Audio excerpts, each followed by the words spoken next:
Эчин хорлын жанчвын намдар. Намтүрийн Ахмад зүтгэлтэн Ахмад багш Эчин хорлын жанчв нь 1942 онд Хэнтэй аймгийн Дархан сумын 1-р багт төрсөн юм. Бага насаа эцэг эхийн гар дээр өнгөрүүлж 1951 онд бага сургуульд элсэн орсон юм. 8-р ангиан төгсөөд Хэнтэй аймгийн Дархан сумын бага сургуульд багшаар ажилласан байна. Тэрээр 10 гаруй жил багшлаад 1972 оноос Хэнтэй аймгийн Жаргалт хаан Баян мөнгө суманд намын үрийн орлогч даргаар ажиллаж байсан билээ. 1981-ээс 1985 онд намын дээд сургуульд одоогийн удирдлагын академид суралцаж төгссөн байна. 1981-ээс 1992 онд Хэнтэй аймагта эмэгтэйчүүдийн зөвлөлийн дарга намын хорооны намын хянан шалгах комиссийн даргаар ажиллаж байгаад 1992 онд тэтгэвртэй гарчээ. Тэтгэвртэй гараад Хэнтэй аймгийн Төв Хэрлэн сумын ерөнхий боловсролын 1-р сургуульд багш Өндөр хаан хотын Ахмадын хорооны даргаар ажиллаж байлаа.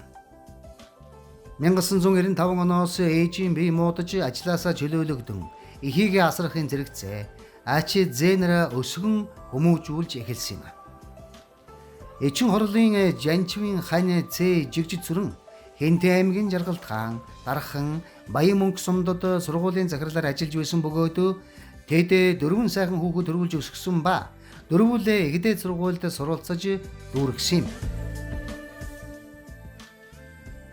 Эчин хорлын жанчв нь Хэнтэй аймгийн эмэгтэйчүүдийн зөвлөлийн даргаар ажиллах хугацаанд улсын хэмжээнд тогтмол 2-5 дугаар байранд шалгарч 18 аймаг 3 хотын эмэгтэйчүүдийн зөвлөлийн дарга нарын үзүүлэх сургуулийг Дархан суманд зохион байгуулж байлаа.